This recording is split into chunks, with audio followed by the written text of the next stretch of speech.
सभी भक्तों को राधे राधे। जय श्री कृष्ण। आज हम 5वां अध्याय संपूर्ण कृष्ण कथा का शुरू करने जा रहे हैं। अध्याय नंद तथा वसुदेव जी की भेंट। कहते हैं हमेशा से ही भगवान अपने भक्तों के रक्षा और उनके संरक्षण के लिए आतुर रहे हैं और वो इस कलयुग में अवतार लेते रहे हैं, चाहे वो कोई भी काल हो, चाहे त्रेता युग हो, चाहे द्वापर युग हो, चाहे सतयुग हो। प्रत्येक काल में भगवान अपने भक्तों की रक्षा करने के लिए अवतार लेते रहे हैं। इस प्रकार से भगवान ने यहाँ भी हमेशा से देवकी माता और वसुदेव जी को यह कहा था कि मैं धर्म की रक्षा के लिए आया हूँ और इसी काम के लिए आपको मुझे नंद के घर में पहुँचाना होगा। इस प्रकार से जब देवकी माता ने कृष्ण जी को जन्म दिया तभी ही वसुदेव महाराज नंद के घर उनको लेकर चले गए और उनके स्थान पर उनकी पुत्री को ले आए थे और देवकी माता की गोद में दे दिया था। जब नंद और वसुदेव जी की भेंट हुई तब उन्होंने कृष्ण जी के लिए यही कहा था, हम संसारिक रूप में चाहे ये मेरे पुत्र हैं, लेकिन जगत के रूप में ये ही सबके पिता हैं। ये ही हमेशा से बढ़ते हुए पापाचार के लिए अंत करने के लिए और धर्म की रक्षा करने के लिए आए हैं।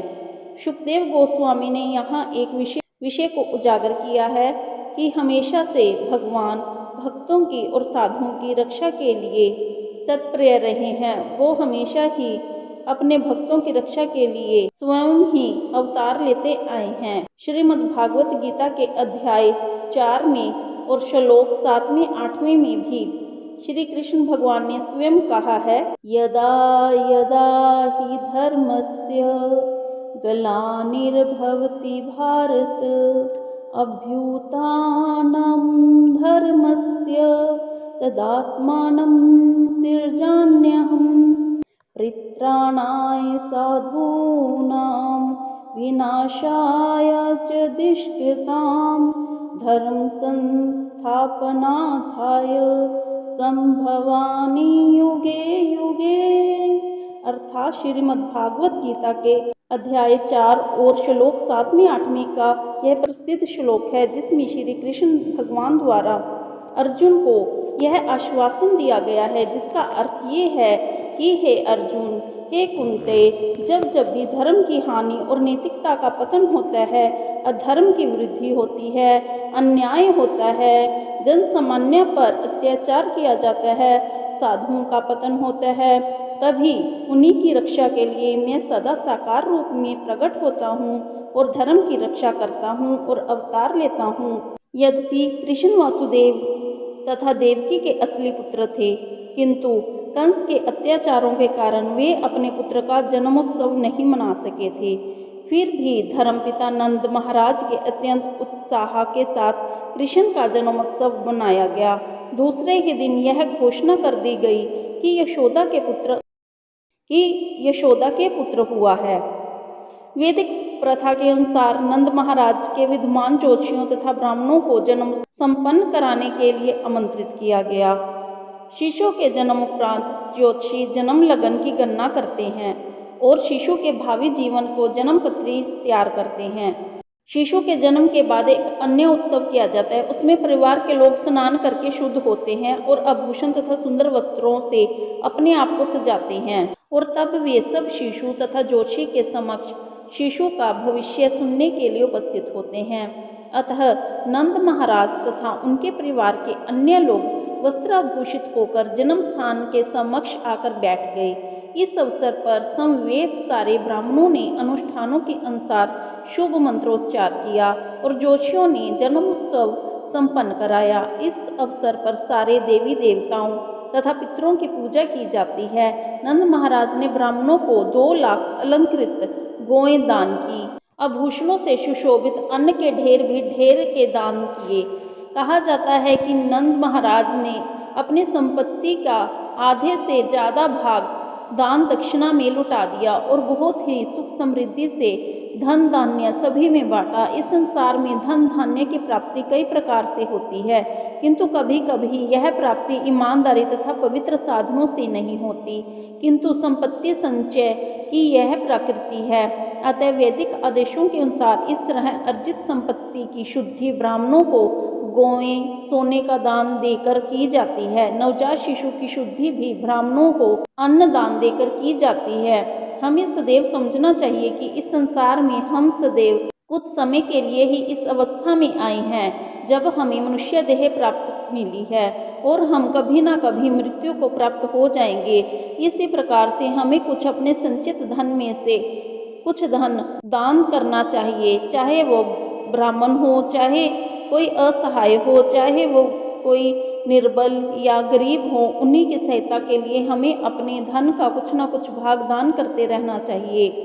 हमें अपने जीवन में अपनी संपत्ति का समय को शुद्ध करना होगा। जीवन की शुद्धि नित्य स्नान या शरीर के भीतर या बाहर की सफाई द्वारा या 10 प्रकार की शुद्धि संस्कारों के स्वीकार करके ही की जाती है। तब भागवत पूजा, दान के द्वारा हम संपत्ति को शुद्ध कर सकते हैं। आत्म साक्षात्कार, परम सत्य ज्ञान के लिए वेद अध्ययन से, पाठ पूजा से आत्म शुद्धि की जा सकती है।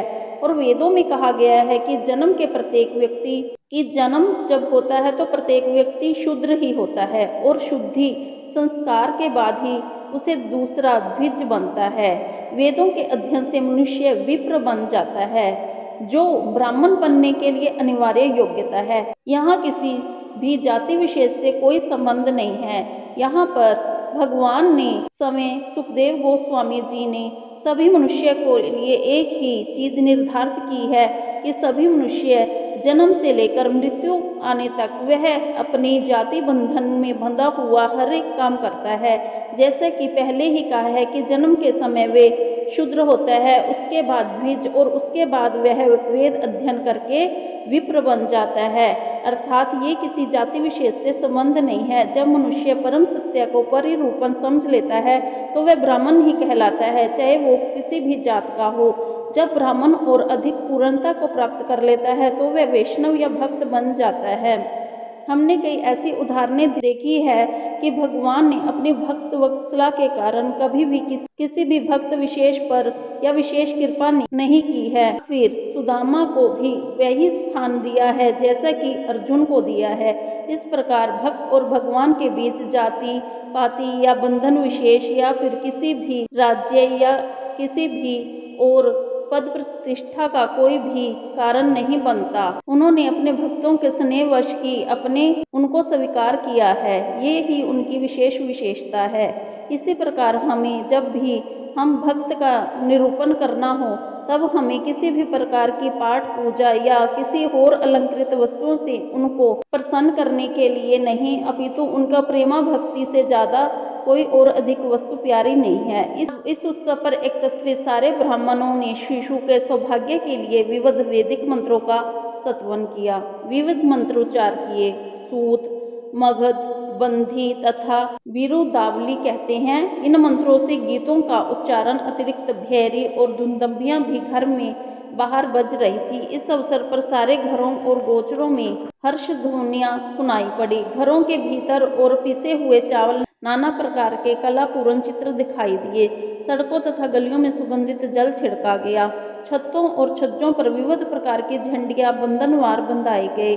सारे द्वार पर हरी पत्तियां फूलों से बनाए गए। सारे गांवों और बछड़ों और सांडों को हल्दी का लेप लगाया गया। गेरू आदि रंगीन आदि का चित्र बनाया गया। मोर पंखों से हार बनाए गए। रंगीन वस्त्र सभी ने डाले। सुनहरे हारों को सुसज्जित किया। जब सभी हर्षवंशित सभी ही ग्वाले बहुत ही हर्ष उल्लास के साथ कृष्ण जी के पिता महाराज नंद के पुत्र का जन्मोत्सव मना रहे थे तो वे परम प्रसन्न हुए। उन्होंने बहुमंगल वस्त्र धारण किए और विविध प्रकार के कानों के आभूषणों और हारों और शरीर को सजाया। अपने सिरों पर बड़ी बड़ी पगड़ियां धारण की।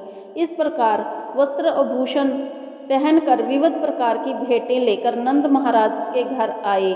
सभी लोगों ने उनको बधाई दी। ने सुना कि यशोदा के पुत्र ने जन्म लिया है तो वे आनंद से विभोर हो उठी, मानो उनकी कितने वर्षों की प्यास समाप्त हो गई हो। उनके आंखों में अश्रुओं की धारा बहने लगी। वे खुद को रोक ना सकी और सभी नंद के द्वार पर भाग कर गई। उन्होंने विविध प्रकार के अमूल्य वस्त्रों और भूषणों से अपने आप को अलंकृत किया और शरीर में सुगंधित द्रव्य लगाया। जिस प्रकार पराग की धूलि से कमल पुष्प की शोभा दिखने लगती है, उसी प्रकार समस्त गोपियों ने अपने कमल के समान मुखमंडलों में कुमकुम रज का लेप किया और सुंदर गोपियों ने अपनी अपनी भेंट लेकर नंद के द्वार पर पहुंची। अपनी भारी नितंबों से उन्नत वे भोजल गोपियां नंद के घर की ओर तेजी से चली गई, किंतु कृष्ण के प्रेम वे जल्दी जल्दी चलने लगी। उनके कानों में मोती की बलियां थी, गले में रतन जड़ित हार थे, उनके होंठ नेत्र विभिन्न प्रकार के रंजकों के काजल से अलंकृत थे, उनके हाथों में स्वर्ण की चूड़ियां थी और इस प्रकार वे पक्की सड़क को पार कर रही थी। उनके शरीर में अलंकृत मालाएं टूट टूट कर गिर रही थी, उन मानो काश से पुष्प की वर्षा हो रही हो। शरीर के विविध आभूषणों में गति से वे सुंदर लग रही थी। इस प्रकार गोपियां नंद के द्वार पर पहुंची, सभी ही बालक को आशीष आशीर्वाद देने लगी। हे बालक, तुम हमारी रक्षा करने के लिए चिरंजीवी होवो। जब वे इस प्रकार बालक को कृष्ण को आशीर्वाद दे रही थी तो वे तेल में अपने आप को हल्दी का लेप, दही, दूध और जल का मिश्रण न केवल बालक पर अपितु वहां उपस्थित सभी लोगों पर छिड़का। इस प्रकार अवसर पर संगीतकार विविध प्रकार के बाजे बजाए जा रहे थे। जब ग्वालों और गोपियों ने लीलाएं देखी तो वे अत्यंत प्रसन्नचित हुई और वे भी दही, दूध, मक्खन और जल छिड़कने लगे। नंद महाराज भी गोप गोपियों की लीलाएं देखकर परम प्रसन्न हो रहे थे। उन्होंने एकत्र चारणों से अत्यधिक उदारता पूर्वक दान दिया और कुछ चारण उपनिषदों में पुराण का आख्यान गा रहे हैं, पूर्वजों के गुणगान गा रहे हैं, मनोहर गीत गा रहे हैं। अनेक विद्वान ब्राह्मण भी उपस्थित थे। नंद महाराज के अवसर पर परम प्रसन्न सभी ने वस्त्र, आभूषण तथा गांवों को दान किया। इस संबंध में यह जान लेना चाहिए अवश्य होगा कि वृंदावन वासी मात्र गाय पालन कारण ही कितने समृद्ध थे। सभी ग्वाल बाल वैश्य जाति के थे, जिनकी वृत्ति गाय पालन और कृषि थी। इससे वेशभूषा, आभूषणों के चारण का ऐसा प्रतीत होता है कि वे छोटे गांव के वासी थे, किंतु वे अत्यंत समृद्ध थे। उनके पास इतनी प्रचुर मात्रा में दूध और दूध बेचने वाले के उत्पाद थे कि वे एक दूसरे के ऊपर उनको फेंक रहे थे और इतने समृद्ध थे कि दूध, दही और उनके उत्पाद, कृषि उत्पादों को व्यापार के विविध रत्नाभूषणों से परिधान में समृद्ध थे। न केवल सारी वस्तुएं थी अपितु नंद महाराज की इस तरह दान में लुटा रहे थे। इस प्रकार कृष्ण जी के धर्मपिता नंद महाराज वहां पर एकत्र सभी लोगों की इच्छाएं पूर्ति के लिए प्रारंभ कर दिया। उन्होंने एक सादर स्वागत किया, जिसमें जो चाहा उसे दान दिया। ब्राह्मणों के पास आय का अन्य साधन ना था। वे अपने भरण के लिए वैश्यों और क्षत्रियों जातियों पर ही पूर्णतः आश्रित थे।